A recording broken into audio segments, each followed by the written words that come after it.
안 되는 게, 말이 안 되는.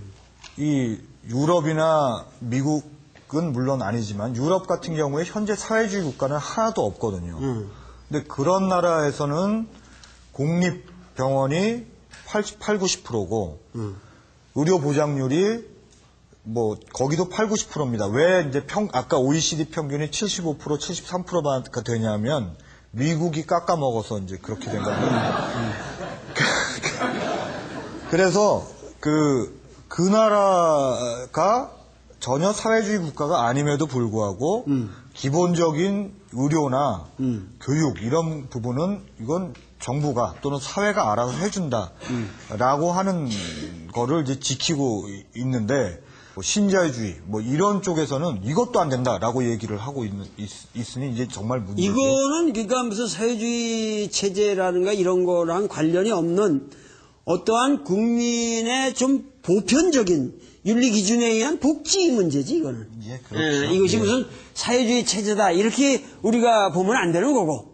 이것은 복지의 혜택은 모든 사람들에게 골고루 가는 방향에서 이런 제도가 운영되어야 된다는 원칙이 필요하다.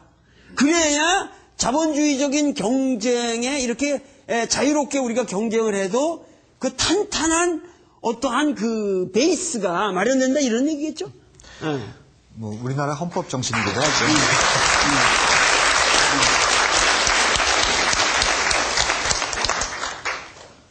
민간보험이 보험 상품을 팔기 위해서는 이 사람이 질병이 있으면 돈을 더 받고, 그러니까 자동차 보험하고 똑같다고 생각하시면 되는데요.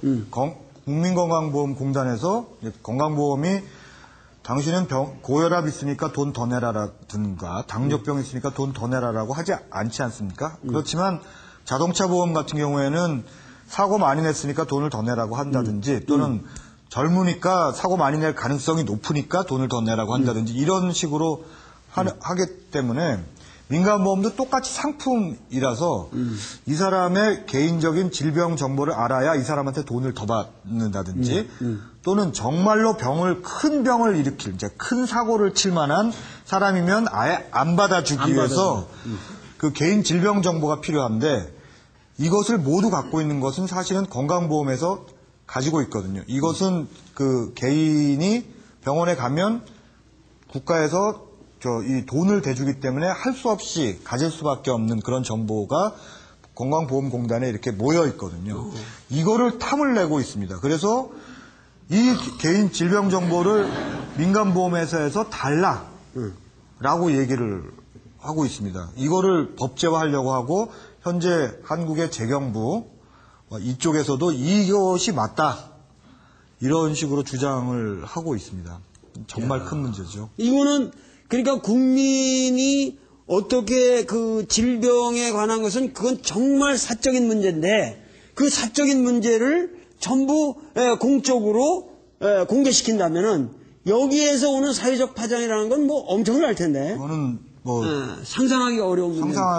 상상하기 정말 어려운 문제고 예를 들어서 뭐 가정 파탄도 나고 별의별 일이 다 나잖아요. 예, 뭐 집안에 정신병력이 있는 집안 이 경우에 혼사를 취소한다든지 뭐 이런 일들은 뭐 유전 지역 질병이 있느냐 또는 뭐 예를 들어서 뭐 성병이 있는가 뭐 이런 문제들까지도 사실은 다 그거를 한 회사가 한 기업이 알게 된다라는 것이죠. 이거는 말하자면 그 SF에서 나오는 마이너리티 리포트인가요? 뭐 거기서 나오는 이렇게 지나갈 때 어떤 사람 보고 뭐 이렇게 안구를 읽고서 얘기하는 것과 거의 그 유사한 그런 그 아주 무서운 빅브라더의 사회가 되는 것이라고 생각됩니다. 영리병원화, 그 민간보험의 활성화를 위한 건강보험을 모두 드는 것에 대한 폐지, 그리고 지금 말씀하신 개인 질병 정보의 민간보험회사 제공, 이런 모든 문제들이 FTA도 걸려 있고, 또 한국의 정부가 이른바 의료 산업화라고 추구하는 그런 정책의 다 일부가 되고 있습니다.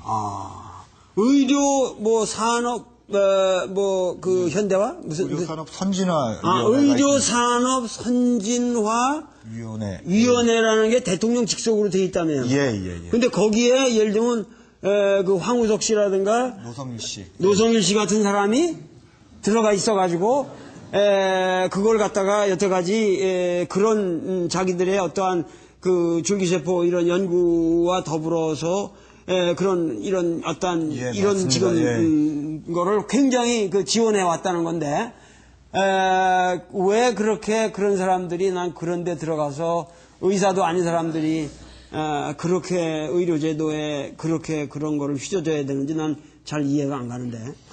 그 줄기세포 사기였지만 줄기세포를 만들어서 그걸 가지고 설사 사실이었다 할지라도 이것을 특허를 내서 이것을 자신의 병원에서 상품으로 만들어서 이것을 사람들에게 고가로 팔겠다라는 것이 노성일 씨의 주장이었고요. 그 자신의 그 병원 지금도 있습니다만 그 병원을 영리병원으로 주식회사로 만들어 달라라고 했던 것이 주장이었고 황우석 씨도 병원은 영리병원이 되어야만 우리나라 과학이 발전한다라고 이야기를 했습니다. 그래서 이 두 분과 여기에 동조하시는 아직도 동조하시는 많은 분들이 현재도 의료산업선진화위원회 위원으로 다 들어가 계십니다. 여기서 주장을 하는 게 병원은 주식회사가 되어야 되고 그리고 그렇게 해야만 자본이 많이 모여서 의료산업을 발전시킬 수 있다.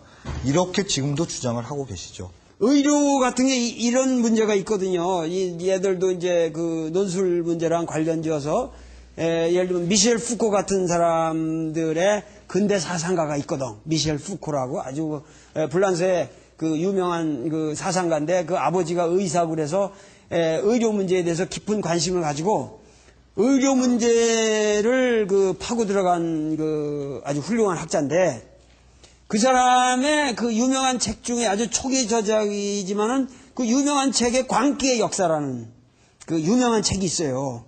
그럼 우리가 미친놈 이러잖아요. 미친놈. 근데 미친놈이라고 그 사회 시대적으로 미친놈이라고 규정하는 방식이 다 다르다 이거야. 그렇잖아요. 역사마다 사회마다 미친놈. 우리 때는 말이야 어렸을 때 보세요. 미친놈이라도 정신병원 안 갔거든요. 그냥 동네 같이 살았거든요. 그래가지고 우리 예를 들면 운동장에 항상 이렇게 서 있는 놈이 있었단 말이야. 그리고 우리 학생들이 거기 가가지고 그 미친놈 주변에 놀아서 같이 놀고 맨날 그 아저씨랑 조크하고 그런 사람이 반드시 있었어요. 그래서